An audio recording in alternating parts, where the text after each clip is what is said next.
नमस्कार दोस्तों, डॉक्टर सिन्हा है and very very good morning to all of you again.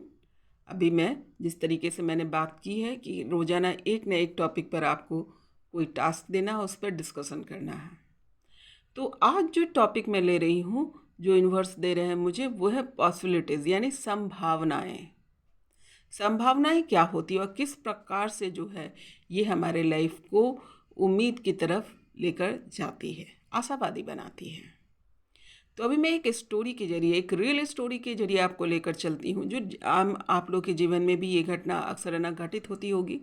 और उससे आप किस प्रकार से एक छोटी सी संभावना अगर अपने मन में, अगर पॉसिबिलिटीज़ की जो है मन में बनाए रखेंगे, तो आप बड़ी से बड़ी मुसीबत से बाहर निकल कर आ सकते हैं।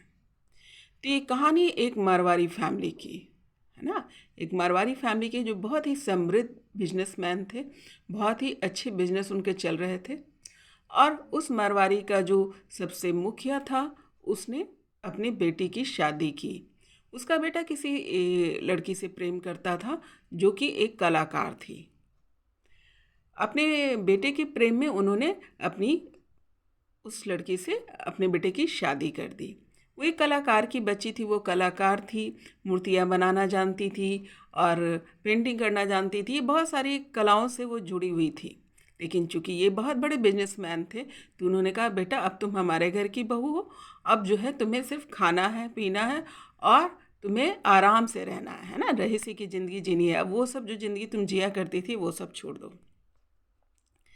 बच्ची ने भी मान ली, क्योंकि बहुत ही सम्मान के साथ जो है उसके फादर इन लॉ ने उसको अपने घर लेकर आया था, तो उनकी कहे पे वो मान गई। लेकिन कलाकार जो होता है, भले वो बनाए ना, लेकिन कला कभी बुद्धि से नहीं जाती, चित्त से नहीं जाती।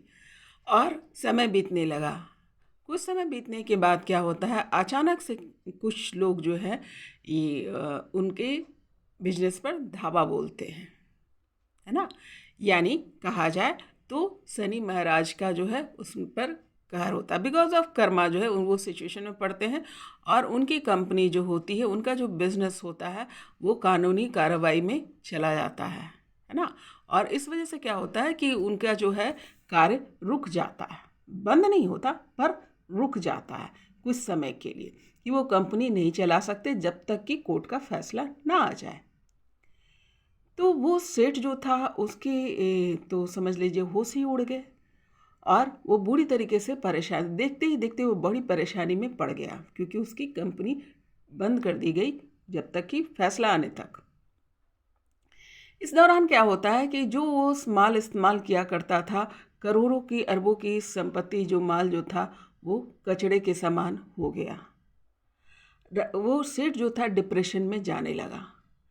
तभी क्या होता है कि उसकी छोटी बहू जो एक कलाकार थी, वो जो है ना किसी भी चीज़ों से कुछ नई चीज़ का निर्माण कर लेती, और जो कुछ सेठ के लिए, सेठ के कार्य के लिए कचरा होने जा रहा था, वो उसके लिए रॉ मटेरियल था, उसके कार्य के लिए वो रॉ मटेरियल था। जब उसने देखा कि उसके ससुर जो हैं डिप्रेशन में जा रहे हैं, जितने भी मेल पर्सन थे उनको और कुछ आता नहीं था और कुछ समझ में नहीं आ रहा था कि इतने बड़े बिजनेस से अचानक से हट जाने पे नई शुरुआत कैसे की जाए। उस समय वो बहू जो थी, उन सामानों को लेकर के कुछ कुछ चीज़ों का क्रिएशन करके अपने जितनी स्त्री महिलाएं थीं उन लोगों को दिखाया और कहा कि मैं इसे लेकर, वो बहुत ही खूबसूरत थे क्योंकि वो बहुत अच्छे कलाकार थे। वो उनसे बोलती है कि मैं जाती हूँ इसे बेचने, और चूँकि मुझे कोई नहीं पहचानता तो इस कार्य करने में कोई दिक्कत नहीं होगी, आप लोग मुझे जाने दें। तो जितनी भी स्त्रियां थी, चूंकि मरता क्या ना करता, अब तो उनके पास कोई उपाय नहीं था, बोले कि ठीक है, अगर ये कोशिश करना चाहती हो तो करो, वैसे भी तो ये कचरा हो चुका है, ये तो बर्बाद ही होने वाले सामान है, अगर तुम कुछ कर सकती हो तो कर लो। उस बहू ने क्या किया कि उस चीज़ों को बना बना करके जो है लोगों के बीच में पहले मंडी ले गई, फिर धीरे धीरे जो है वो जितने भी शोपीस के दुकान थे या उससे रिलेटेड जो भी लोग थे उनसे अपना सैंपल दिखाया। लोगों ने उसके कार्य को बहुत पसंद किया और डिमांड्स करने लगे। उनके फादर इन लॉ की तरह तो बड़ा बिजनेस ही नहीं था, पर क्या था कि जो चीज़ें थी वो उसकी जो पूंजी निकलने लगी।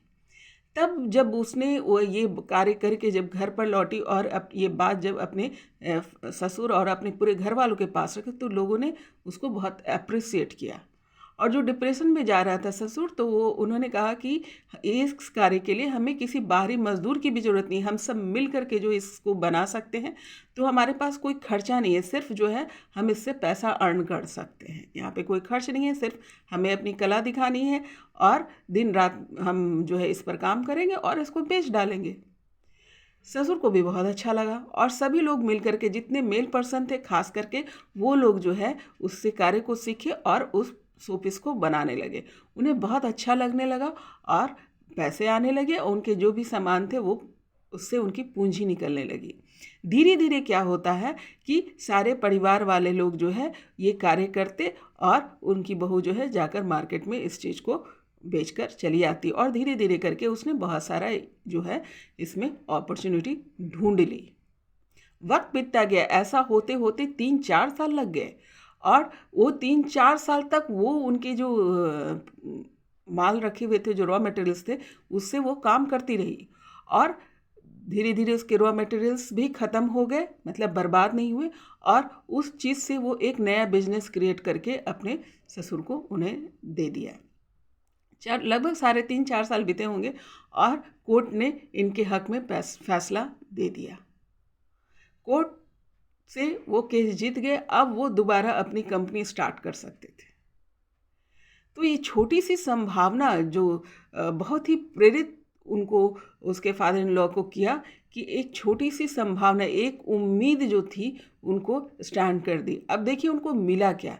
पहले वाली जो उनकी जो पोजीशन थी वो तो उनको मिल ही गई, और एट द सेम टाइम एक छोटी सी कोशिश जो उनकी बहू ने की थी उससे उसने एक ब्रांड क्रिएट कर दिया। उसको जो है एक और कार्य जो है मिल गया जिसके लिए वो पूरी तरीके से तैयार थे। उन्होंने ये शिक्षा प्राप्त किया कि अगर जो हम अपनी उम्मीद ना खोए, हम आशावादी रहें, तो संभावनाएं हमारे पास है। हो सकता है वो संभावनाएं बहुत बड़ी नहीं हो, छोटी हो, पर क्या है कि आप उससे आगे बढ़ सकते हैं। आपको डिप्रेशन में जाने की ज़रूरत नहीं है, कुछ ना कुछ आपको सीखने को ही मिलेगा। तो ये जो 3.5 साल का उनका समय था, वो उन्होंने कहा, सबके बीच में आकर कहा, जब वो सब कुछ स्टेबल हो गया तो कहा सबसे कीमती समय जो उनके जीवन का था वो 3.5 साल था। उसी समय में उन्होंने कारीगर की भावनाओं को समझा, क्योंकि एज ए कारीगर उन्होंने काम किया। उन्होंने जो अपनी बहू थी उनकी कला को समझा। किसी भी व्यक्ति के जो कैपेसिटी है, कला है, क्षमता है, उसको रिगार्ड करना सीखा। और छोटे से बड़े होने की क्योंकि उन लोगों को जो मिला था कार्य जो भी, वो उनके पिताजी ने उनके पूर्वजों से चली आ रही उनको बिजनेस मिला था, और ये जो बिजनेस था उन्होंने अपने हाथों से क्रिएट किया था। ये ब्रांड जो है अपने हाथों से क्रिएट किया था। और किससे किया था? एक छोटी सी जो है क्वालिटी की वजह से, सिर्फ गुण की वजह से जो है उसने जितनी भी बर्बाद चीज़ को उसने क्या कर दिया, एक खूबसूरत चीज़ में बदल दिया। यानी निगेटिविटी को उसने पॉजिटिविटी में बदल दिया। अपने पूरे परिवार को पॉजिटिविटी में रख पाई, है ना, और उसने ये कर दिखाया। यानी पॉसिबिलिटीज़ वहाँ पर थी, संभावनाओं को उन्होंने नहीं छोड़ा। अपने जो बड़े बड़े चीज़ों के पीछे जो उन्होंने समय लगाया था, उसके जगह पे उन्होंने छोटी चीज़ों को कीमत देना बंद नहीं किया। उन्हें छोटी चीज़ से फिर वापस वो अपने स्थान पर आ गए। ये है एक संभावना। जब आपके जीवन में इस प्रकार की परेशानियां आती है तो आपको याद रखिए, जब भी कोई घटना घट रही है या फिर आपके कर्मा आते हैं, जैसे शनि देव आते हैं, शनि जब आपके कर्म के अनुसार जब आपको फल दे रहे होते तो डेफिनेटली आपके बुरे समय आए हैं तो आपके बुरे कर्मों का ही फल है। लेकिन जब आप बुरी परिस्थिति में अपने आप को स्टैंड रखते हैं, कर्मा करते रहते हैं और कुछ बेहतर करके दिखाते हैं और विश्वास नहीं खोते, ईश्वर पर विश्वास नहीं खोते, अपने ऊपर विश्वास नहीं खोते, लोगों का सम्मान करना नहीं छोड़ते, और जो छोटे ही से ही अपने आप को स्टेबल करते हैं, तो शनि इसका प्रभाव डबल दुगुना करके देते हैं। जो चीज़ आपका खोया होता है वो दुगना करके मिलता है। वैसे ही इनके इस परिवार को दुगना करके मिला। उनका बिजनेस तो लौट कर मिला ही, और उनके पास एक ब्रांड था जो वो बहुत ही चर्चित हुआ, है ना। और इस प्रकार से जो है वो परिवार जो था इस संभावना को ध्यान में रखा और वो बुरी परिस्थिति से निकलकर सही परिस्थिति में तो आया है और कुछ एक बहुत अच्छा सा भावनाओं को सीखा, है ना। और भी अच्छे उसके फादर इन लॉ, वो फैमिली और भी अच्छा बिहेव करने लगी कारीगरों के साथ, और हर एक छोटे लोगों को, छोटे कलाकार या छोटी भी जो भी पॉसिबिलिटीज़ है या छोटी जो चीज़ें थी, जो जानकार लोग थे उसको भी वो मदद करने लगे, नए लोग जो आते थे उनकी मदद करने लगे। एक नया विज़न उनको मिल गया बिकॉज ऑफ दैट सिचुएशन। वो छोटे छोटे कलाकारों को मदद करने लगे और मदद की भावना इनमें बढ़ गई, क्योंकि वो कंडीशन इन्होंने देखा और उस कंडीशन से बाहर कैसे निकल सकते हैं ये भी उन्होंने समझा, तो लोगों को एज ए मेंटर गाइड भी करने लगे। तो ये थी आज की topic, that is called possibilities और संभावना। आप अपने लाइफ में देखिए कि क्या जब आप सिचुएशन बिगड़ता है तो क्या आप अपनी संभावना को बनाए रखते हैं, अपनी उम्मीद को बनाए रखते हैं, अपने आशा को बनाए रखते हैं। और जब भी बुरी परिस्थिति आती है तो आप जब उससे उभर कर निकलते हैं तो क्या सीखते हैं। ये सभी के जीवन में होता है। तो जब भी आप टूटने लगो, जब भी लगे सब कुछ नहीं रहा, सब बर्बाद हो गया, तो उस आशावादी रहो, वो जरूर ढूंढो, क्योंकि कुछ ना कुछ तो है, कुछ ना कुछ तो पिक्चर अभी बाकी है मेरे दोस्त। कुछ ना कुछ जो है आपकी संभावना हमेशा ईश्वर आपको देकर भेजता है। You have to find it, आपको फाइंड करना होता है। और जब उस संभावना से, छोटी ही संभावना हो सकती है, उससे जब स्टैंड होते हैं तो आप निखर कर आते हैं। हमारी साधना, हमारी तपस्या में भी यही चीज़ें होती हैं और यही प्रैक्टिस जो है सभी को यूनिवर्स अभी करा रहे हैं। और उम्मीद करती हूँ कि आपको ये बात समझ में आई। कॉपी किताब निकालो, कॉपी कलम निकालो, इससे रिलेटेड जितनी भी आपको एक्सपीरियंसेस आपके लाइफ में हुए हैं या उससे रिलेटेड आपको कुछ भी विचार आते हैं, नया विचार आता है, नया विज़न आता है, उसको लिखो, है ना। मैक्सिमम इन्फॉर्मेशन कलेक्ट करो कि ऐसी कौन सी आसपास जो है परिस्थितियां हैं जिसको एक छोटी सी संभावना से आप जो है बेहतरीन कर सकते हैं। अब आइए देखते हैं दोस्तों कि आज की एनर्जी कौन कौन सी निकल कर आई है, कौन कौन सी एनर्जी है। अगेन मैं इसको क्लियर कर दूं कि ये हो सकता है कि सभी के लिए रेजोनेट ना करें, जिससे जितना रेजोनेट करता है वो रखना और फिर जाने देना, है ना। सिर पर बोझ नहीं लेना है कि ये मेरे लिए है या नहीं है, ज़बरदस्ती अपने ऊपर नहीं थोपना, बिकॉज ये अलग अलग तरीके से अलग अलग लोगों के लिए रेजोनेट या मेल खा सकता है। आइए देखते हैं। कंडीशनिंग की एनर्जी आई है रिवर्स मोड में। इट मीन्स व्हाट कि आप ये कंडीशनिंग रिवर्स मोड में आएगी, आपको ये रियलाइज़ कराएगी, आपको ये महसूस कराएगी कि आप कंडीशन से बाहर निकल चुके हैं। एक्चुअली ये आप निकल चुके हैं, आपको ये फील कराएगी। अगर थोड़ा बहुत है तो उसको भी, उससे भी आपको निकल जाना है, इसलिए एनर्जी लगातार आ रही है। जो थोड़ा बहुत है उससे भी बाहर निकलो। द बर्डन की एनर्जी जो है रिवर्स मोड में आई है, यानी जितनी भी अननेसेसरी बर्डन आपने ले रखे थे और अभी भी लगता है कुछ कुछ लोगों ने नहीं छोड़ा है, तो यहाँ पे एनर्जी आती है और आपको बताती है अननेसेसरी बर्डन मत लो, उसकी ज़रूरत आपको नहीं है। टारगेट पे रहो, जितनी ज़रूरत है। मदद सबकी करनी है, लेकिन किसी के लिए जो है ना मतलब जिसके पास आँख है उसकी लाठी बनने की ज़रूरत नहीं है, उसको आप मौखिक रूप से ही बता सकते हैं। इस बार इस व्यक्ति के पास ले लीजिए, मैं इसे रिवर्स मोड में ये आया है, अपराइट अवस्था में दिखा देती हूँ, ज़्यादा अच्छा से समझ पाएंगे, क्योंकि कुछ लोग जो है नहीं समझ रहे हैं इस बात को। अननेसेसरी बर्डन लेने के लिए मना किया जा रहा है। और देखो, इसके पास हाथ है, इसके पास आँख है, इसके पास बॉडी है, फिर भी आपके कंधे पे आपने इसको सवार कर रखा। No need, no need. और उसने अपने मुर्गे को भी अपने सिर पे सवार रखा। इसको कहते हैं अननेसेसरी। आप झुके जा रहे हैं, वो आराम से बैठा जा रहा है, दोनों ही कंडीशन सही नहीं है। आपने क्या करना है, इसको अननेसेसरी बर्डन को उतार लेना है। आप अपने जगह पे खड़े रह करके इसको सिर्फ मौखिक रूप से भी अगर रास्ता दिखा देते तो ये चला जाता, क्योंकि ये एबल है टू वॉक। देखिए, ये इसको चलने की शक्ति है, इसके हाथ में लाठी भी है, पर क्या है कि आपने उसे कंधे पे बैठा लिया अननेसेसरी। और देखिए आपका क्या हाल हो गया, फालतू का वजन, फालतू का, है ना। किसी का भी फालतू का काम, फालतू का टेंशन, फलना क्या करेगा, उसका मुझे देखना है, इसका मुझे देखना। किसी को भी है ना अपाहिज बनाने की कोशिश मत करो, उसके चक्कर में आप खुद अपाहिज हो जाओगे। सभी को बल बुद्धि विद्या दिया गया है उस हिसाब से काम करने के लिए। हाँ, मदद जरूर करनी है, पर बोझ नहीं बनना है। किसी का जो है ना किसी के प्रति इतना ज़्यादा जो है ध्यान नहीं दे दो कि आप जो है वो उनको अपने बोझ बना लो। क्रिएटिविटी की एनर्जी आई है, यहाँ पर आपको क्रिएटिव होने के लिए कहा जा रहा है। परमात्मा से मिलने जा रहे हो, परमात्मा के बच्चे हो, परमात्मा क्या है, क्रिएटिव है। तो you have to be creative. बहुत सारी चीज़ों को बनाना है, तैयार करना, जो आपके पास विचार है, बुद्धि है, विवेक है, जो ज्ञान आपके पास है, उससे जो है आपको नई चीज़ का निर्माण करना है ना। मान लो कुछ बिगड़ा हुआ है तो उसको संभाल करके जो खूबसूरत बना लेना है, ये होता है क्रिएटिविटी, है ना। खूबसूरती में बिगड़ा से बिगड़ा चीज़ को जो है ना खूबसूरत बना लेना, ये क्रिएटिविटी है। द माइजर की एनर्जी डेफिनेटली रिवर्स मोड में आई है, तो ये आपको बता रही है कंजूस मत बनो। किसी भी चीज़ में आपको कंजूसी करने की ज़रूरत नहीं है, क्योंकि जब आप ईश्वर से बोलते हो कि मुझे ये चाहिए, मुझे वो चाहिए, कोई मौका छोड़ते हो? कोई मौका हम नहीं छोड़ते। पैसे चाहिए, कौड़ी चाहिए, सुंदरता चाहिए, हेल्थ चाहिए, प्रॉपर्टी चाहिए, पर क्या आप वो दोगे?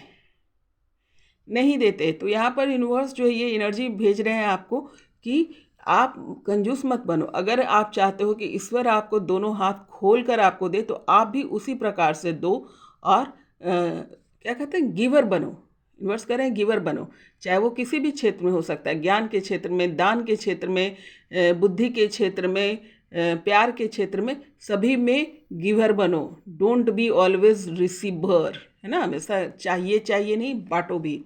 रिवर्थ की एनर्जी आई है यहाँ पर, जो है पुरानी जो जितनी भी जो आपकी जो निगेटिविटी थी, उदासी थी, डिप्रेशन था, मिसगाइडनेस था, जितनी भी थी, उससे आप बाहर निकल गए हैं और आपको कहाँ आ जाना, रिबर्थ यानी मौज में आ जाना है। मौज में कब आते हैं लोग? जब अंदर से सेटिस्फाइड हो जाते हैं, जब आपकी उलझनें सुलझ जाती हैं, जब अपने आप को पूर्णतः आप ईश्वर पे सरेंडर कर देते हैं। आपको देखो इस शेर पे सवार है और आप इतना कार्य करते हैं, इतनी मेहनत करते हैं कि मुश्किल भी जो है ना आपके सामने सिर झुका देता है। और वही वाली एनर्जी है, आपको यूनिवर्स जो है ये वाली एनर्जी से नवाज रहे हैं एक्चुअली, कि आप पूरी पुरानी परिस्थिति से निकलो और इस प्रकार से मौज में आ जाओ। कि शेर भी आश्चर्य में, बताओ मेरे पे बैठ करके बांसुरी बजा रहा, और इसी प्रकार की एनर्जी में आना है। उम्मीद करती हूँ कि बात आपको समझ में आई हुई। यूनिवर्स कह रहे हैं मौज में आ जाओ, डरना छोड़ो, लड़ना छोड़ो, सरेंडर करो ईश्वर को, वो तुम्हारी देखभाल करने के लिए बैठे हुए हैं। एडवेंचर की एनर्जी आई है, डेफिनेटली आप लोग को कहा जा रहा है ये एनर्जी आएगी, आप लोग को जो है पुश करेगी, आप लोग को इंस्पायर्ड करेगी कि आप एडवेंचर की तरफ जाए। आपकी जो भी क्वालिटी है, जो भी ज्ञान है, जो भी बुद्धि है, उससे रिलेटेड जो है नया एडवेंचर करो, यानी निजात करो, प्रैक्टिकल करो, पता करो, है ना। मतलब जो जिस चीज़ में घुसो, इसमें क्या चल रहा है, इसमें क्या नहीं चल रहा है, थोड़ा अगर कहा जाए तो रिस्क भी लो। यहाँ पे थोड़ा सा रिस्क लेने के लिए कहा जा रहा है, क्योंकि आपके पास जो चीज़ है उसको जो है बढ़ावा करने के लिए, उसको एक छोटे बच्चे की तरह आपको रिस्क लेने के लिए कहा जा रहा है। जैसे एक छोटा बच्चा जैसे चलना शुरू कर देता है, तो वो सभी चीज़ों को छू छू के, पकड़ पकड़ के देखता है कि इसमें क्या है। उसको पता नहीं होता, कभी कभी वो कीड़ों को पकड़ लेता है, गर्म पानी को छू लेता है, लेकिन इसकी वजह से, इन सब चीज़ों की वजह से जो है वो धीरे धीरे सज जाता है। एक बार जब वो गर्म पानी छूता है तो दोबारा नहीं छुएगा, उसको पता है गर्म नहीं छूता है, ठंडा है। तो उसको जब पर्सनली आप जब प्रैक्टिकल किसी चीज़ को करते हैं तो उसकी जानकारी पुख्ता होती है आपको, या तो आपको समझ में आ जाता है ये अच्छी चीज़ है या बुरी चीज़ है, और इसी को एडवेंचर बोलते हैं। और एडवेंचर को आपको थ्रू जाना है, ये एनर्जी आपको जो इंस्पायर करेगी कि कुछ एडवेंचर में आओ भाई, है ना। जो जानकारियाँ आपको मिली है ज़रा बढ़कर देखो, थोड़ा और एनालिसिस करो, है ना, लाइक दैट। टर्निंग ऑन की एनर्जी है, डेफिनेटली पहले है शेयरिंग की एनर्जी रिवर्स मोड में है। तो आपको ये कहा जा रहा है कि फालतू के बातचीत में ना पड़ें, गॉसिप्स में ना पड़ें, जो बैठ करके जो ना 10 आदमी का भीड़ लगा लेते हैं, उस टॉपिक का मतलब है या नहीं है, आपके जीवन से रिलेट करता है या नहीं है, पर बैठ करके जो भाषणबाजी करना, बोस्टिंग करना, उसको क्या कहते हैं, फेंकना, है ना, मैं ये तुम वो। वाकई में अगर आप अच्छे हैं भी तो भी you should not do like that. उससे आपकी एनर्जी ड्रेन होती है ना, आपकी जो क्वालिटी कम होती है, आप जो मर्यादा से आप नीचे उतरते हैं। तो शेयरिंग में जो है आपको कहा जा रहा है कि नहीं करने। किस प्रकार की sharing? Gossip, don't be gossip.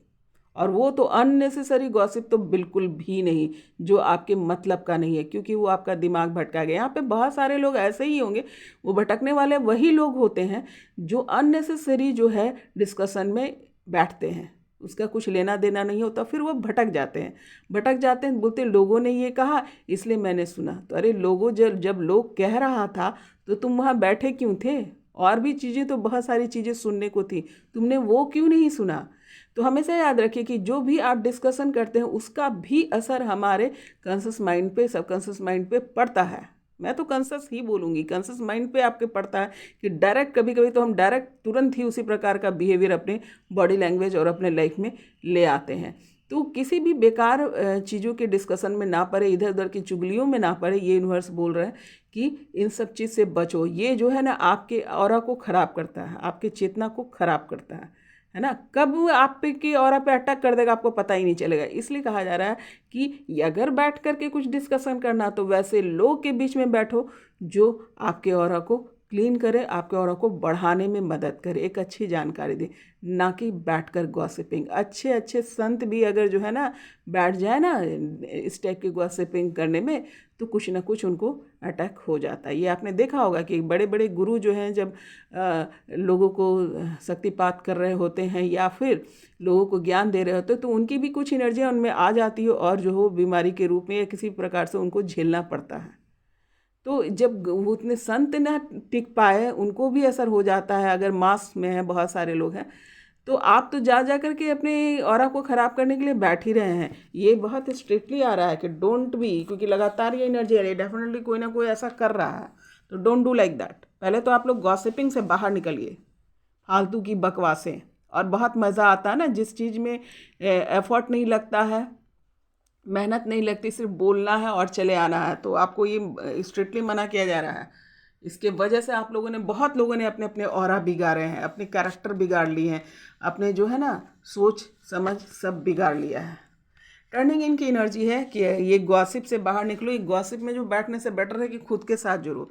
खुद के साथ जुड़ोगे तो और भी बहुत सारे, देखो यहाँ भी वैसी प्रकार की एनर्जी पीछे से देखो बोल रहा है सब, लेकिन ये लड़की क्या है कि उस एनर्जी से लोगों को सुनना छोड़ करके जो शांति में आकर बैठ गई। शांति में आकर बैठने से क्या होगा, आप खुद से कनेक्ट होंगे और at the same time the connection of universe आपका बनेगा। ये जो छोटी मोटी चीज़ों में आप लोग पड़े हुए हैं कि सो क्या कहते हैं 4-5-10 लोगों से discussion, better do discussion with Divya शक्तियाँ, बेटर डिस्कशन विद यूनिवर्स, है ना, बेटर होगा ना।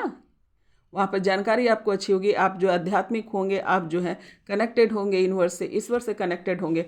और last but not least, you are going to be achieve some better than what ever you are getting, है ना। नेक्स्ट एनर्जी आई है वो है द वर्ल्ड की एनर्जी है। डेफिनेटली जो है आप उन लोगों के लिए एनर्जी आई है जो ग्रुप वर्क करने के लिए कहा जा रहा है। ग्रुप वर्क मतलब क्या, ये गॉसिपिंग वाली ग्रुप वर्क नहीं।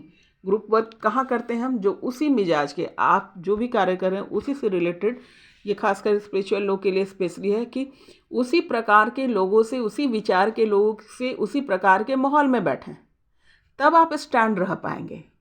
कुछ दिन आप रहे स्पिरिचुअली, फिर चले गए आप गॉसिपिंग करने उस प्रकार से, तो आप फिर भटक जाएंगे, आपके ऑरा फिर गंदे हो जाएंगे, ऑरे में प्रॉब्लम आ जाएंगे। You have to be all the time, जो है आपको अटेंटिव रहना है कि हमारा जो है, जो सिचुएशन है, जो हमारा बिहेवियर है, गलत ना हो, है ना। इसलिए कहा जा रहा है यहाँ पर शिव शक्ति की एनर्जी आ रही है। जो भी शिव है, जो भी शक्ति है, जिन लोग की अभी जर्नी चल रही है, जिन लोग के सोल पर्पस के करीब आ गए हैं, जिन लोग का जो प्रैक्टिस है, उनकी तपस्या जो है काफ़ी आगे बढ़ चुकी है, उन लोग के लिए स्पेशली कहा जा रहा है फिर वापस उसी कंडीशन में मत चले जाना। अपने अपने शिव और अपने अपने शक्ति के पास रहो, और जो भी आपके मेंटर हैं उनसे कंसल्ट में रहिए रिलेटेड टू दैट, जिनका रियल एक्सपीरियंस है। ऐसा नहीं कि टाइम पास, वही गॉसिपिंग नहीं कि फलना ये चिलना ये वाले नहीं, जो रियल, जो आपको जिसके पास रियल एक्सपीरियंस है उस मेंटर के पास जाओ ताकि आपको सही गाइडलाइन मिले। कंप्लीट की एनर्जी आई है डेफिनेटली। ये जो है आप लोगों से, जनरल लोगों के लिए भी है कि जिन लोगों का प्रॉब्लम जो है सॉर्ट आउट नहीं हो रहा था, बिकॉज जब थोड़ा थोड़ा से के लिए रह जा रहा था, तो आज ये एनर्जी आएगी और आपको ये एहसास दिलाएगी कि आपका काम बन जाएगा, काम कंप्लीट हो जाएगा। और जो ये शिव शक्ति या फिर जो तपस्वी हैं उन लोगों के लिए ये है कि कई जन्मों से जिन लोगों की जो है कार्यशैली चल रही है, तपस्या चल रही है, तो ये जन्म जो है आपको कंप्लीट, आपकी उलझन समाप्त होगी, आप मोक्ष की तरफ जाएंगे, आपकी एनलाइटमेंट होगी और अपने सोल पर्पस को आप प्राप्त करेंगे और अमर हो जाएंगे। हीलिंग की एनर्जी आई है, डेफिनेटली ये भी लगातार एनर्जी आ रही है, हीलिंग हो रही है, आप लोगों की सभी की हीलिंग हो रही है। और रिलेटेड टू व्हाट, केंद्र है ना, ये दोनों ही केंद्र, ऊपर का केंद्र है ये गला और नीचे का केंद्र जो है वो है नाभि यानी मणिपुर चक्र। ये दोनों ही बहुत इम्पॉर्टेंट होते हैं, ये ऊर्जा के चक्र होते हैं। ये दोनों का सबसे ज़्यादा उलझन यही होता है और सबसे ज़्यादा क्वालिटी भी यही होती है ना। तो यहाँ पर आप लोगों की हीलिंग चल रही है और ये एनर्जी जो है आपके वोकल चक्र एंड मणिपुर चक्र, इस दोनों पे काम कर रही है, करेगी और आपको एहसास भी दिलाएगी कि बहुत सारे इम्प्रूवमेंट हो गया। क्योंकि नाभि चक्र जो होता है, मणिपुर चक्र जो होता है, मनी से भी रिलेटेड होता है, स्वास्थ्य से रिलेटेड होता है, बहुत सारी चीज़ें। और कंठ चक्र जो होता है ये बहुत सारी क्वालिटियों को आपको देता है, वोकल क्वालिटी हो गया, गाना, बहुत सारी चीज़ें यहाँ पर मिलती है, बहुत सारा जो है आपको गुण यहाँ प्राप्त होता है अगर आपका कंठ चक्र खुल गया। अगर ये ब्लॉक हुआ तो आप यही करेंगे, बैठ के गॉसिप करेंगे और क्या कहते हैं, बहुत सारी जो है कुरीतियों को अपने अंदर भर लेंगे, बोलने का तरीका भूल जाएंगे, डर लगेगा, क्लियर नहीं होगा आपकी वॉइस में, आपकी बात अच्छे से नहीं रख पाएंगे, अच्छे स्पीकर नहीं बन पाएंगे, है ना, अच्छे वक्ता नहीं हो पाएंगे, सच नहीं बोल पाएंगे। यहाँ पे सच बहुत मान्य होता है। अगर आपका ब्लॉक हो गया तो आप सत्य से बहुत दूर हो जाएंगे। तो कंठ चक्र का ओपन जब होता है तो आप सत्य बोलते हैं, क्लियर बोलते हैं, अच्छा लगे या बुरा लगे दैट इज़ अनदर मैटर। डर से ख़त्म हो जाते हैं और बहुत ही रिलैक्स हो जाते हैं और सत्य का क्या प्रभाव होता है वो आप देख पाते हैं। माइंड की एनर्जी आई है, यहाँ पर जो है आपका दिमाग भी इस्तेमाल करना है, बुद्धि इस्तेमाल करना है। ये ऐसा नहीं कि किसी ने कुछ कह दिया बस चल दिए, you have to think about your yourself ना, अपनी बुद्धि को कार्य में लाना है। पेशेंस की एनर्जी यहाँ पर है, ये एनर्जी आएगी और आपको बताएगी कि बी पेशेंस, है ना। जब आप पेशेंस की एनर्जी जब आप में अंदर इम्प्रूव होती है ना, तो बहुत सारी आपकी जो परेशानियाँ ऑलरेडी निकल जाती है, जैसे अहंकार, जैसे क्रोध, जैसे किसी भी थोड़ी सी बात पे पैनिक हो जाना, ये सब जो है ना तब ख़त्म होता है जब आपकी पेशेंस लेवल बढ़ जाता है ना। तो यहाँ पर पेशेंस की एनर्जी आने वाली है और आपको पेशेंस ये भी समझाता है कि हमेशा एक दिन एक जैसा दिन नहीं होता, आज बुरा दिन है तो कल भला दिन होगा, कल भला दिन है तो बुरा दिन भी आ सकता है। You have to prepare for that if in any situation, हर सिचुएशन में आपको जो है रहना है। देखिए पॉसिबिलिटीज़ की एनर्जी आई है और पॉसिबिलिटीज़ आज टॉपिक भी रहा था हमारा, पॉसिबिलिटीज़ यानी संभावना, और यहाँ पे बहुत बड़ी संभावना यहाँ पर आई है। संभावना देखो कि हर काली रात के बाद जो क्या होती है, सूर्योदय होता है ना। अगर मान लो किसी बुरे फेज से आप चल रहे हो तो घबराओ नहीं, एक न एक दिन सवेरा जरूर होगा, लेकिन एफर्ट लगाते रहो। और यहाँ पर ये बाज की एनर्जी है, बाज बहुत ही स्ट्रॉन्ग एनिमल माना जाता है, पावर एनिमल के अंतर्गत आता है। ये स्पिरिचुअलिटी को शो करता है, यानी आध्यात्मिक क्षेत्र में भी जिन लोगों की जो अभी स्ट्रगल चल रहे थे, जो लोग अभी लेशन में थे, उन लोग के लिए भी ये मैसेज है कि घबराओ नहीं, हर रात के बाद एक नई सुबह आती है और वो नई सुबह आ रही है, आ गई है, ये आपको यूनिवर्स समझाएंगे। तो बहुत बहुत बधाई हो, घबराने की बात नहीं है, संभावना और आशावादी बने रहो। फ्रेंड की एनर्जी आई है, यानी दो एनर्जी मिलकर, देखिए ग्रुप वर्क वहाँ भी कहा जा रहा है, स्पेशली ये शिव शक्ति वालों के लिए है, जो एक आत्मा के दो टुकड़े हैं या कोई सोलमेट्स भी हो सकते हैं।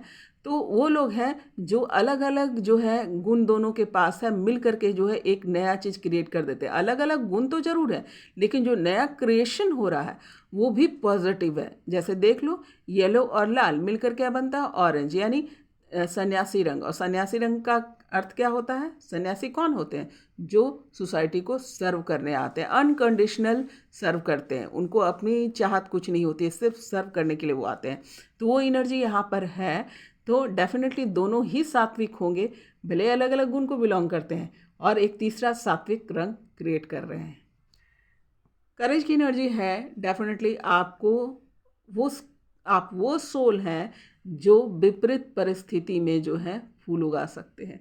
तभी यूनिवर्स ने आपको ये कंडीशंस दिया है ना। जिसकी जो क्षमता है उसी के अनुसार ईश्वर कार्य देते हैं। तो आपकी क्षमता है कि आप पत्थर में भी फूल खिला देंगे, और ये एनर्जी आपके पास आएगी, आपको एहसास दिलाएगी कि बी कैरस, आप साहसी बने रहो, साहस ना छोड़ो। Definitely you will achieve like this only. इस फूल की तरह जो है आप पत्थर में भी खिलकर निकल कर आओगे। नेक्स्ट एनर्जी है बियॉन्ड एल्यूजन।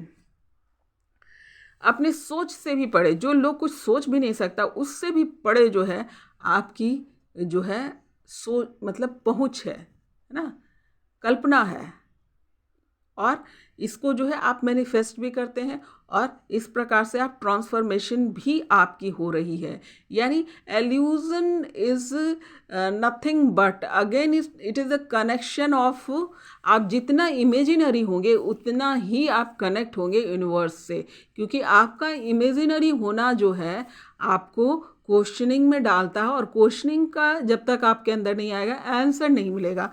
तो ये जो है देखिए ट्रांसफॉर्म किस प्रकार के, एक खूबसूरत बटरफ्लाई, यानी एक साइकिल जब कंप्लीट हो जाता है, आपकी साइकिल कंप्लीट हो गई है, बटरफ्लाई की एक लाइफ साइकिल होती है, बहुत कष्टदायक होता है, और बाद में जाकर वो इस तरीके से बहुत ही खूबसूरत से तितली बनकर निकल आती है।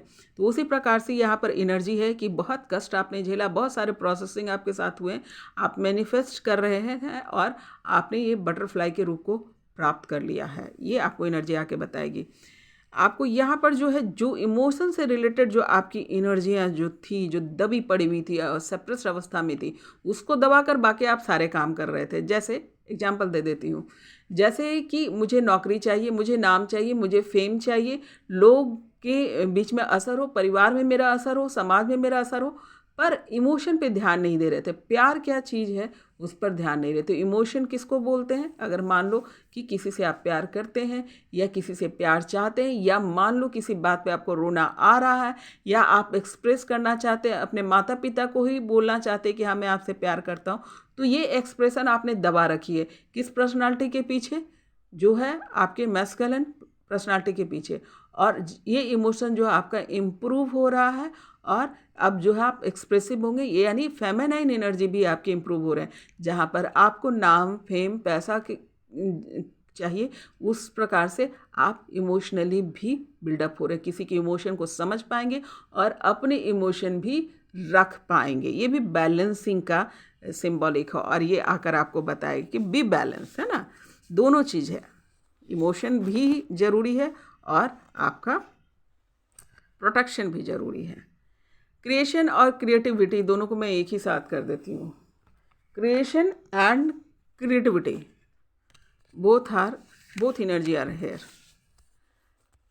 कि क्रिएटर भी हैं आप, आपको क्रिएटर भी बनना है, और क्रिएटिविटी में भी जाना है। जो आपको आइडिया आ रहा है related to work, related to जो भी यूनिवर्स आपको समझा रहा है, और बिकॉज ऑफ योर ऊर्जा, देखो जो यहाँ पे जो हीलिंग देख रहे हो, नाभि चक्र, यहाँ पर वहाँ पर आपकी ऊर्जा जो है, पूरी केंद्र ऊर्जा जो है जागृत हो चुकी है।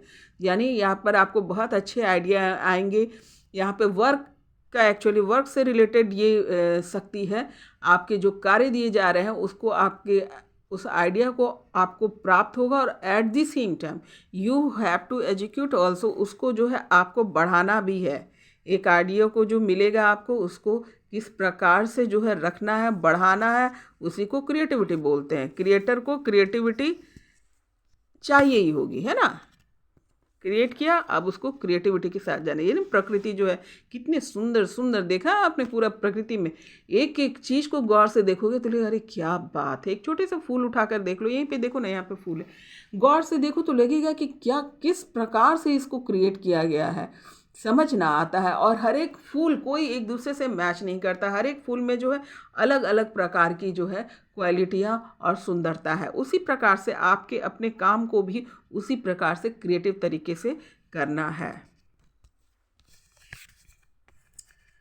द आउटसाइडर की एनर्जी आई है रिवर्स मोड में, यानी जिस गेम से आपको बाहर रखा गया था उस गेम में आपकी एंट्री हो गई, बिकॉज ऑफ आपकी क्वालिटी जो है इम्प्रूव करने थे, है ना। आपके जो गुणों में कमी थी, आप में उस पोजीशन को होल्ड करने की शक्ति नहीं थी। आपको जो दिया गया वो आपने बिगाड़ लिया था, क्योंकि वो क्षमता आपके अंदर नहीं थी। तो इसलिए आपको गेम से बाहर किया गया और आपकी तैयारी चल रही थी। इसका अर्थ यह नहीं था कि आप काबिल नहीं हैं, पर क्या हुआ कि आपने सही तरीके से उसको होल्ड नहीं किया। क्यों नहीं किया? देखो, वहाँ पे शेयरिंग, बैठ के गॉसिपिंग किया आपने, जो चीज़ मिला उसको महत्व नहीं समझा, और एक सीढ़ी जो है नीचे से ऊपर की ओर जाती है, आपने क्या किया, ऊपर से नीचे की ओर जाने लगे। मतलब जो नियम है, जो रूल्स है, जो रेगुलेशंस है, जो डिसिप्लिन है, उसको आपने भंग किया। और उस भंग करने की वजह से क्या हुआ, यूनिवर्स ने आपको गेट से बाहर रख दिया, गेम से बाहर। जो चीज़ के लिए आप आए थे उसके लिए बाहर कर दिया गया। तो अभी आपकी एंट्री हो रही है ना। अब वो रिवर्स मोड में आया है, उसमें आप आने के लिए तैयार है, आपको यूनिवर्स ने तैयार कर दिया है। अब आप डिसिप्लिन हो चुके हैं, अब आपकी क्षमता बढ़ गई है। आप बैठकर आप गॉसिप करने का, गलत बातों में रहने का, गलत संगत में, गलत व्यवहार में रहने का प्रभाव क्या पड़ता है वो आपने देख लिया है।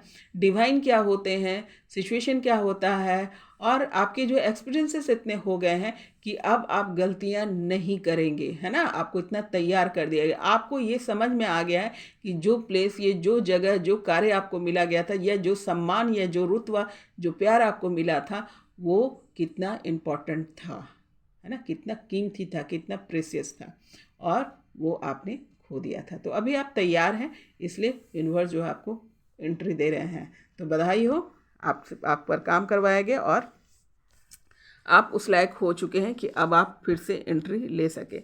न्यू विज़न की एनर्जी आई है। देखिए, अब जो है आप इतना तैयार हो चुके हैं कि अब जो है अपनी जो भी सोच है उसको नए तरीके से आप अप्लाई करेंगे। वो किसी भी क्षेत्र में हो सकता है, प्रेम के क्षेत्र में हो सकता है, मनी से रिलेटेड हो सकता है, बिजनेस से रिलेटेड हो सकता है, रिलेशन से रिलेटेड हो सकता है, अपने अंदर के डेवलपमेंट की वजह हो सकता है। कितनी सारी कुरीतियाँ जो अपने आप कब डेवलप हो जाती है, अहंकार से हो सकता है, क्रोध से हो सकता है, बहुत सारी चीज़ों से हो सकता है। उससे निकल करके, बाहर निकल के जो बड़ी चीज़ है उसका दर्शन आपने कर लिया है। यूनिवर्स ने आपको दर्शन करा दिया। जो छोटी छोटी चीज़ में आप पड़े हुए थे और उसको ही बड़ी चीज़ समझ रहे थे, वहाँ से निकाल कर यूनिवर्स ने आपको वो दुनिया दिखाई है, वो बात समझाई है जिसके लिए आप तैयार हो चुके हैं, है ना। और अर्जुन को क्या दिखता है? मछली का आँख। उसी प्रकार के विज़न में आपको यूनिवर्स ने डाल दिया। अब कोई गलती आपसे नहीं होगी। और शिव शक्ति की एनर्जी आई है, आगे ले लेती हूँ। शिव शक्ति की एनर्जी आई है, यानी आपकी जो है शिव शक्ति बैलेंसिंग हो रही है। जो जनरल पीपल हैं उन लोग में भी ये क्वालिटियाँ बढ़ रही हैं कि सिर्फ आप में ममता ही नहीं, सॉरी, मैस्कुलिन पावर ही नहीं है, ममता भी है। जैसे अभी आपने देखा था ना, ये एनर्जी भी देखिए इसी को रिप्रेजेंट करती है कि आपके जो है फेमिनाइन एनर्जी जो है, इमोशनल वाली जो एनर्जी है, जो सर्विंग एनर्जी है, केयरिंग एनर्जी है ना, अपने प्यार को, अपने इमोशन को भी समझने वाली एनर्जी है, वो आपकी बैलेंसिंग हो रही है। वही चीज़ शिव शक्ति भी होती है कि शिव और शक्ति यानी प्रोटेक्शन एंड सर्विंग, बोथ जो है, शेयरिंग एंड सर्विंग, बोथ जो एनर्जी जो है बैलेंस में होना चाहिए। और अभी बहुत सारे शिव शक्ति जो रियल भी शिव शक्ति हैं, जो एक आत्मा के दो टुकड़े हैं, उन लोगों की भी जो है बैलेंसिंग हो गई है। और जो थोड़ी बहुत बाकी है, उसी वजह से ये एनर्जियाँ आ रही हैं कि जो थोड़ा बहुत है वो भी क्लियर करो, ताकि जो है आपका इंट्रोगेशन हुआ। इंट्रोगेशन की एनर्जी यानी मिलन की एनर्जी है, एकीकरण की एनर्जी है। तो अगर आप इसको कंप्लीट कर लेंगे तो यहाँ पहुँच जाएंगे, सिंपल है ना। तो ये कंप्लीट की एनर्जी है। द वर्ल्ड की भी एनर्जी आ चुकी है। तो ये सारी एनर्जी एक दूसरे को कंप्लीट करती है। मैं एक जगह कर देती है, ये चारों पांचों जो एनर्जियां हैं ये सबको कंप्लीट करती है। ये सब एक दूसरे तीसरे को कॉम्प्लीमेंट देती है ना, एक दूसरे के साथ जुड़ी हुई एनर्जियां हैं। तो जिसकी शिव शक्ति बन गई अच्छी, जो शिव शक्ति जिनकी बैलेंस हो गई, जो शिव शक्ति अपने जैसे शिव है तो वो भी अपने अंदर का जो है masculine and feminine energy balance कर लिया, और जो शक्ति है वो भी अपने अंदर की फेमिनिन एंड मैस्कुलिन एनर्जी दोनों बैलेंस कर लेती है, तभी आपका मिलन होता है। अन्यथा क्या होगा, आप ऐसे इसी प्रकार से गेम से आउट रहेंगे। देखा, गेम से आउट कर दिया जाता है। अगर आप में ये क्वालिटी नहीं हुई, अगर आप में बैलेंसिंग नहीं हुई, तो आपको गेम से आउट, यानी ये जो तपस्या है उससे आपको बाहर निकाल दिया जाता है। और जब फिर आप पर पूरी प्रैक्टिस हो जाती है तो फिर आपको एंट्री मिल जाती है, यानी आपकी बैलेंसिंग हो जाती है, उस पर कार्य हो जाते हैं, उसके प्रोसेसिंग है। आप लोग अच्छे से समझ रहे होंगे, जो लोग जो शिव शक्ति हैं, जो इस प्रोसेस को समझते हैं, जो इस तपस्या में है, उनको समझ में आ रही होगी। अब आते हैं, ज़रा देखते हैं कि एंजल गाइडलाइंस क्या है। एंजल्स क्या बोल रहे हैं? Listen to your intuition. और कोई चारा भी नहीं है आपके पास। आपका अभी गाइड जो है डायरेक्ट गाइड यूनिवर्स ही होगा। ये इतनी बड़ी बात है, इतनी गहराई वाली बात है कि आपको कोई जनरल पीपल आपको सलाह नहीं दे सकता। तो you have to connect with your guide, angels, universe, ताकि जो इंट्यूशंस आपको आ रहे हैं, वो जो बातें बता रहे हैं, उसको आप कैच कर सके। तो you have to be listen your intuitions. Meditations कीजिए, ध्यान में रहिए, कनेक्टेड रहिए, और जो भी आपको बताया जा रहा है, इंट्यूशन में आ रहा है, उसको फॉलो कीजिए। फॉरगिवनेस की एनर्जी आ रही है। जरूर जो है, जिन लोगों की बातें थोड़ी थोड़ी के लिए अटक रही है वहाँ पर, या जिन लोगों की हीलिंग नहीं हो पा रही है कर्ण चक्र की, उसके रीज़न ये है कि फॉरगिवनेस। आप या तो माफ़ी मांग नहीं रहे हैं या तो माफ़ी दे नहीं रहे हैं। दोनों ही काम करिए, माफ़ी मांगिए और माफ़ी दीजिए। हर लोगों को पर डे पर ये कार्य करते रहिए। तब क्या होता है कि आपके कर्मा आप पर नहीं चढ़ते हैं ना, रिलीज़ करते जाते हैं। तो जिन लोगों को यहाँ लगातार ये एनर्जी आ रही है, इट मीन्स दैट कि कंप्लीट नहीं हो पा रहा, आप लोगों का कुछ ना कुछ रह जा रहा। तो यहाँ पे फॉरगिवनेस बहुत लगातार आ रहा है 3-4 रोज से। इट मीन्स दैट की कमियाँ यहाँ पर हैं। आप लोग माफ़ी मांगिए और माफ़ी दीजिए। चेहरा याद कर करके, जिन लोगों ने आपको कष्ट दिया है उसको माफ़ करो, और जिन लोगों को आपने कष्ट दिया उससे माफ़ी मांगो। बाकायदा ध्यान में बैठो, शांति से बैठो, चेहरे याद कर करके, बचपन से लेके अभी तक, जिन लोगों को पिछले लाइफ की भी दिखाई दे रहे हैं उनके भी, सभी को माफ़ी मांगो कि मुझसे अगर कुछ गलती हुई है तो क्षमा करना, और अगर आपके द्वारा मुझे कोई कष्ट पहुंचा तो मैं आपको क्षमा करता हूँ। मतलब कॉर्ड जो है उसको कनेक्शन काटिए, है ना, बिल्कुल रिलीज होइए, सिर्फ और सिर्फ अपने ऊपर आ जाइए, है ना, ये कह रहा है यूनिवर्स। इसलिए फॉरगिवनेस की जो टेक्निक है, इसके साथ जाना बहुत ही ज़रूरी है। शुक्रिया भी अदा कीजिए, खाली फॉरगिवनेस भी नहीं, आप शुक्रिया भी अदा कीजिए जिन लोगों ने आपकी मदद की है, जो निगेटिव रोल अदा करके भी आपकी मदद की, उन सबको भी शुक्रिया अदा करो, ताकि जल्द से जल्द वहाँ से रिलीज़ हो। आप लोग रिलीज़ नहीं हो पा रहे हैं, इसीलिए एनर्जी लगातार आ रही है। तो please do it, go with this technique. एकदम एक दिन में नहीं हो जाएगा, इसलिए लगातार इसको लेकर के चलिए, है ना। कम्युनिकेट क्लियरली, अगेन बोला जा रहा है। और कम्युनिकेट क्लियरली आप कब करेंगे? जब आपके जो अंदर दबा हुआ दर्द या बदले की भावना या निगेटिविटी, ये सब चीज़ जब तक रहेगी, आप जो है कम्युनिकेट नहीं कर पाएंगे। झूठ बोलना, डरना, ये सबसे जब तक नहीं निकलेंगे। और फॉरगिवनेस इसके बहुत अच्छी जो है टेक्निक है, जिससे आपको बाहर निकलने में मदद करेगा। उसके बाद आप बहुत अच्छे से कम्युनिकेट कर पाएंगे। जो लोग अपनी बात नहीं बोल पा रहे हैं सही ढंग से, तैयार तो आप हैं लेकिन थोड़ी थोड़ी के लिए अटक रहे हैं, उसके रीज़न यही है। और जब तक आपके क्लियर नहीं होंगे, आप बोल नहीं पाएंगे, यूनिवर्स एक दूसरे को मिलवाएगा नहीं। आप सिर्फ ये सोच रहे हैं कि इतना करके मैं मिल जाऊंगा, नहीं, आपको कंप्लीटली क्लीन हो जाइएगा, तभी आप मिल पाइएगा। अबंडेंस की एनर्जी आई है, यानी खुशियाँ। आप जब ये सब कार्य करेंगे तो डेफिनेटली खुशियाँ आपके आंचल में होगी। रोमांस की एनर्जी आई है, ये भी तभी हो पाएगा कि जब आप फॉरगिव करेंगे और कम्युनिकेट क्लियरली करेंगे। जब बोल ही नहीं पाओगे तो रोमांस क्या खाक करोगे? जब उसको क्लियर, एक दूसरे को क्लियर ही नहीं करोगे कि क्या रीज़न है, आपको कहते हैं ना कि जताना, इट्स जस्ट वर्ड इज जताना। एक होता है कि हम मन में सोच रहे हैं। 5D लेवल पे सबके क्लियर हो गए हैं, यहाँ पे जितने भी लोग हैं डेफिनेटली 5D लेवल पे क्लियर हैं सबको अपने शिव शक्ति का पता है, सभी एक दूसरे के प्रेम को इजहार कर रहे हैं और सही तरीके से। लेकिन 3D लेवल पे यू हैव टू इजहार। यहाँ पे जो कानून बना है, यहाँ पे जो रूल्स रेगुलेशन है, उसमें प्यार आप सिर्फ मन में नहीं रख सकते, यू हैव टू एक्सप्लेन। उसको कहते हैं बोलना, है ना, इजहार करना। पीसफुल रिसोल्यूशन, जब आपके क्लियरिफिकेशंस हो जाएंगे तो ये बहुत शांतिमय रिसोल्यूशंस होगा। यहाँ पे बहुत शांति के साथ जो है आप लोग एक दूसरे के साथ जुड़ेंगे। तो ये थी आज की रीडिंग, और आप सबका जो कार्यशैली जो आपको ईश्वर ने दिया, आप लोग का लेशन पूरा हो, ये ऐसा मैं दुआ करती हूँ।